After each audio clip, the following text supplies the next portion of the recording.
Praise the Lord. Good morning. ప్రభువైన యేసుక్రీస్తు శుభనామంలో మీ అందరికీ వందనములు.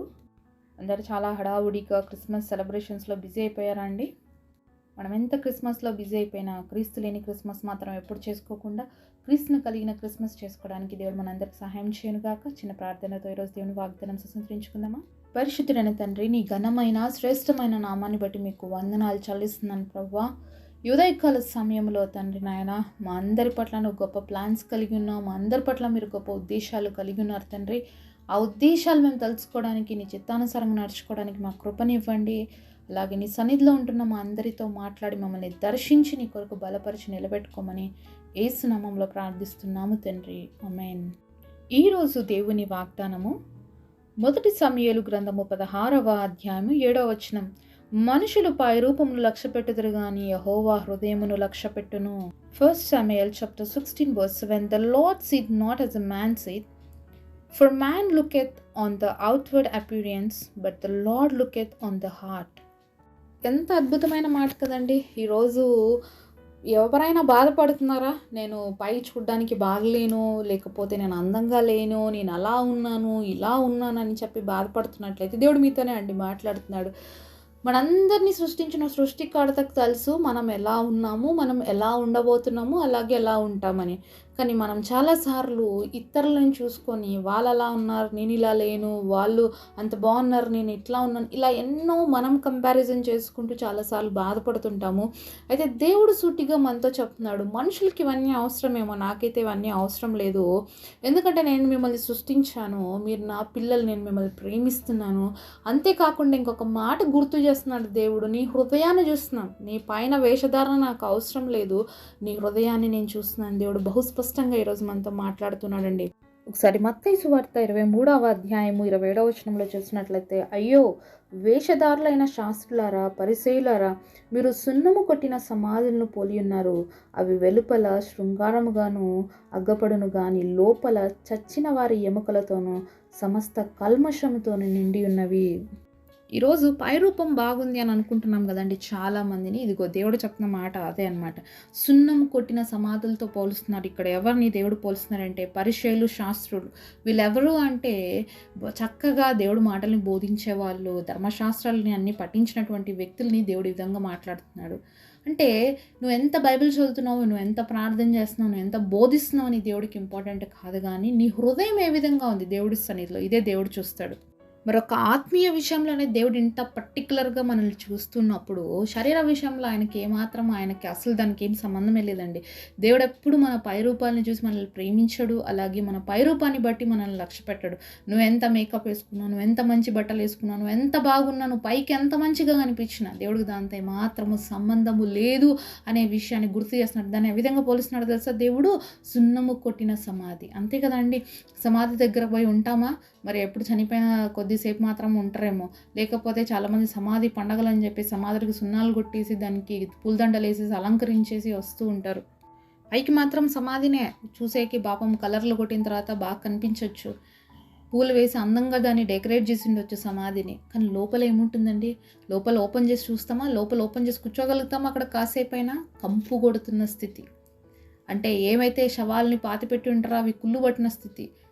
మరంతా ఇన్ఫెక్షియస్ ప్లేస్ అంటాం, అంతే కదా. అలాగే మన హృదయం సరిగ్గా లేకపోతే వీఆర్ ద ఇన్ఫెక్షియస్ అనమాట. అంటే ఒకరి నుంచి ఒకరికి స్ప్రెడ్ అయ్యేది ఇన్ఫెక్షన్ అంటాం కదా. కరోనా టైంలో మనందరికి బాగా అనుభవం ఉంది, ఎన్నిసార్లు శానిటైజ్ చేసుకున్నామో మన హ్యాండ్స్ని. అలాగే ఈరోజు ఆత్మీయ జీవితానికి కూడా కరోనా పట్టినట్లుగా చాలామంది హృదయ స్థితి ఏ విధంగా ఉందంటే ఏమాత్రం దేవుడి సన్నిధిలో యోగ్యమైనదిగా లేదండి. అంతా కూడా అయోగ్యంగా, చూడడానికి అసహ్యకరమైనటువంటి ప్రవర్తన కలిగి ఉన్నారు. కానీ పైకి మాత్రం చెప్పుకుంటున్నారు నేను చాలా బాగున్నాను అని. చాలామంది విశ్వాసులు కూడా ఇలానే అనుకుంటూ ఉంటామండి. మనం కూడా నేను చాలా బాగా బైబిల్ చదువుకుంటున్నాను, చాలా భక్తిగా ఉంటున్నాను, ప్రార్థనలు చేసుకుంటున్నాను, వాక్యం చదువుకుంటున్నాను అని ఇలా ఎన్నో చెప్తుంటాం పైకి. కానీ మన హృదయం ఏ విధంగా ఉంది దేవుడు చూసేది ఇదే. మన హృదయములో పాపము లక్ష్యము చేస్తే ఆయన మన ప్రార్థన అస్సలు అంగీకరించడు. ఏదో మనుషులు చూడ్డానికో, పాస్టర్లు చూడ్డానికో, మన కుటుంబస్తులు చూడ్డానికో, ఇరుగు పొరుగు వాళ్ళు చూసేదానికి మనం బాగా కనిపించవచ్చేమో, ప్రార్థనా పరులుగా కనిపించవచ్చు. కానీ దేవుడికి శాస్త్రులు పరిశీలి కూడా అలాగే కనిపిస్తున్నారు. అంతా చాలా నీతి వాక్యాలు చెప్తారు, మరి వాక్యాలు చెప్తుంటారు, అన్నీ చేస్తుంటారు. కానీ వాళ్ళనే దేవుడు ఇక్కడ సున్నం కొట్టిన సమాధులారా అంటున్నారు. మరి ఈరోజు మన పరిస్థితి ఏంటి? ఈరోజు మన ఆత్మీయ స్థితి ఏ విధంగా ఉంది? సున్నం కొట్టిన స్థితిలో మనుషులకు కనిపించేకి మాత్రం బాగా ఉండి, దేవుడి దృష్టిలో కంపు కొట్టే జీవితం ఉన్నట్లయితే దేవుడు ఏమాత్రం మనల్ని యాక్సెప్ట్ చేయడు. కాబట్టి మనుషులు ఏదైతే మన జీవితాల్లో నుంచి కోరుకుంటున్నాడో దేవుడు ఎప్పుడు కూడా కోరుకోడండి. ఇది మాత్రం మనం గుర్తుపెట్టుకోవాలి. పైకి నువ్వు ఎలా ఉంటున్నావు అనే దేవుడికి సంబంధం లేదు, కానీ నీ హృదయం ఏ విధంగా ఉంది, నీ హృదయంలో మంచిగా ఉన్నావా లేదా అనేదే దేవుడు చూస్తాడండి. అందుకనే దేవుడు వాక్యం ఈ విధంగా సెలవిస్తుంది, హృదయం అన్నిటికంటే ఘోరమైన వ్యాధి కలిగినది అని. కాబట్టి మన హృదయము ఘోరమైన వ్యాధి కలిగి ఉన్నట్లయితే మనం ఏమాత్రం దేవుడి దృష్టిలో యోగ్యులము కాదు అనే విషయాన్ని దేవుడు గుర్తు చేస్తున్నాడు. కాబట్టి దేవుడు మన హృదయాన్ని మాత్రమే లక్ష్య పెడతాడు.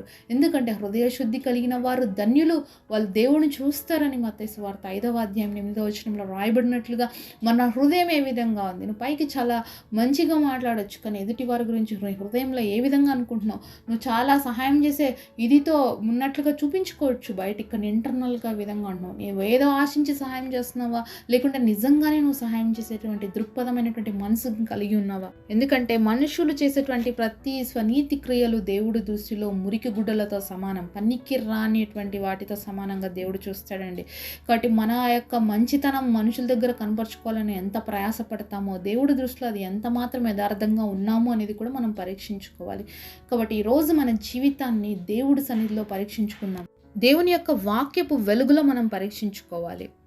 మనం చూసినటువంటి వాగ్దానము ఏ సమయంలో వాక్యము అంటే, మరి ప్రవక్త అయినటువంటి సమూయేలు మరి సౌలుని దేవుడు త్రోసేసిన తర్వాత దావీదును అభిషేకించడానికి వెళ్ళినప్పుడు, దావీదు ఎవరో కూడా సమూయేలుకి తెలియదు అనమాట. అయితే వాళ్ళ అన్నలందరూ కూడా ఇంట్లో ఉంటారు, కానీ దావీదు మాత్రం ఇంట్లో ఉండడు. అయితే వాళ్ళ అన్నను చూసినప్పుడు ఫస్ట్ సారి సమూయేలు అనుకుంటాడు, ఇతనేనేమో చాలా బాగున్నాడు, రాజుగా ఇతనైతే చాలా బాగుంటాడు, చాలా హైట్గా ఉన్నాడు, చాలా వెయిట్గా ఉన్నాడు, చాలా బాగున్నాడు, ఇతనేనేమో దేవుడు ఏర్పరచుకున్న వ్యక్తి అన్నప్పుడు దేవుడు ఆ రోజు సమూయేలుతో అంటున్నాడు, అయ్యా నువ్వు అనుకుంటున్నావేమో ఇతను చూడడానికి బాగున్నాడు, ఇతను రాజ్యం వెళ్ళడానికి బాగున్నాడు, కానీ ఇతన్ని నేను లక్ష్య పెట్టట్లేదు, నాకు అవసరం లేదు, మనుషులు లక్ష్య పెట్టేవేవి కూడా నేను లక్ష్య పెట్టాను, కాబట్టి నువ్వు ఇతన్ని నేను త్రోసేస్తున్నాను, ఇతను కాదు నేను కోరుకున్నాను. అలాగా అందరినీ త్రోసేసిన తర్వాత లాస్ట్ పడైనటువంటి దావీదు ఎక్కడో గొర్రెలు కాచుకుంటున్నప్పుడు మరి సమూయేలు అడుగుతాడు, ప్రభా ఇంతమంది రిజెక్ట్ చేసావు, మరి ఇంకెవరు అంటే, మరి వాళ్ళ నాన్న అడిగినప్పుడు ఇంకెవరైనా ఉన్నారంటే ఉన్నాడు, మరి గొర్రెలు కాచుకుంటున్నాడు ఇంకొకరు, దావీదు అనే నా కుమారుడు ఉన్నాడని అతను పిలిపించినప్పుడు దేవుడు ఇతనే నేను కోరుకున్నవాడు అని చెప్పేసి లేసి అభిషేకించమని చెప్తాడండి. కాబట్టి దేవుడి దృష్టిలో మరి దావీదు హృదయం ఆయనతో అంటుకట్టబడింది. దావీదు గొర్రెలు కాచుకుంటూ కూడా మరి ఎంత దేవుడితో వ్యక్తిగతమైన సంబంధం కలిగి ఉన్నాడు, నిరంతరం దేవుని స్తుతించేటువంటి వ్యక్తిగా ఉన్నాడు, యోగ్యమైన జీవితాన్ని దేవుడి సన్నిధిలో జీవిస్తున్నాడు. కాబట్టి అందరూ త్రోసిపుచ్చారు, చాలా చులకనగా చూశారు. అంటే సమూయేలు ప్రవక్తకు కూడా అనిపించింది, వాళ్ళ అన్న వాళ్ళు చాలా ఉన్నత దేహులుగా చాలా బాగా అనిపించారు, ఇతనేమో అని అనుకున్నాడు. కానీ దేవుడు వాళ్ళెవ్వరిని కోరుకోలేదు, కానీ ఒక గొర్రెలు కాచేటువంటి వ్యక్తిని కోరుకున్నాడు. అలాగే ఈరోజు మనుషులందరూ నేను తిరస్కరించొచ్చేమో, నీ రూపాన్ని చూసి, లేకపోతే నీకు అందం లేదనో, లేకపోతే ఇంకా నీకు మనుషులకు కావాల్సిన ఏ క్వాలిఫికేషన్ లేదని వాళ్ళందరూ దూరపరిచి ఉండొచ్చేమో, కానీ దేవుడికి మనుషులు కోరుకునే ఏ క్వాలిఫికేషన్ అవసరం లేదండి. దేవుడు మన జీవితంలో నమ్మకత్వం చేస్తున్నాడు. దావీదు ఎంత నమ్మకంగా దేవుడి సన్నిధిలో ఉన్నాడు కాబట్టి ఇశ్రాయేలుకి రాజుగా మార్చుకున్నాడు.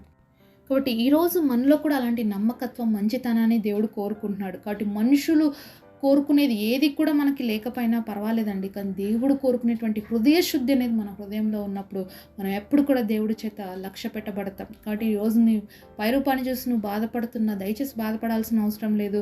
ఎందుకంటే మనల్ని సృష్టించిన సృష్టికర్తకు తెలుసు మనం ఏ విధంగా ఉన్నామని. మనల్ని ఆయన పైన చూసి ప్రేమించేవాడు కాదు, మన హృదయాన్ని చూసి ప్రేమించే దేవుడు. కాబట్టి ఆయన హృదయాన్ని లక్ష్య పెడతాడు, తప్పకుండా మనల్ని ఉన్నత స్థితిలో ఆశీర్వదిస్తాడు. అలాగే ఉన్నతమైన జీవితాన్ని దేవుడు మనకిస్తాడు. అట్టి కృప దేవుడు మనందరికీ దయచేయునుగాక. పరిశుద్ధుడైన తండ్రి, మీరు మాతో మాట్లాడిన ప్రతి మాట కొరకు వందనాలయ్యా. ఈరోజు ఎంతమంది మా పైరూపం బాగలేదని చెప్పి బాధపడుతున్నారో ప్రభా, అలాంటి బిడ్డలందరినీ ఓదార్చినందుకే వందనాలు. అవును ప్రభా, మా జీవితాల్లో మా పైరూపానికి కాదు కానీ మా హృదయాన్ని లక్ష్య పెట్టే దేవుడు. కాబట్టి మేమందరం కూడా మా హృదయాలని పరిశుద్ధంగా కాపాడుకోవడానికి యథార్థంగా నీ సన్నిధిలో ఉండి దావీదు వలె మరి నీ సన్నిధిలో అభిషేకించబడ్డానికి కృపనివ్వమని యేసు నామములో ప్రార్థిస్తున్నాము తండ్రి, ఆమేన్. ఈరోజు బర్త్డే అలాగే వెడ్డింగ్ యానివర్సరీ సెలబ్రేట్ చేసుకుంటున్న మీ అందరికీ కూడా wish you happy birthday and happy anniversary. God bless.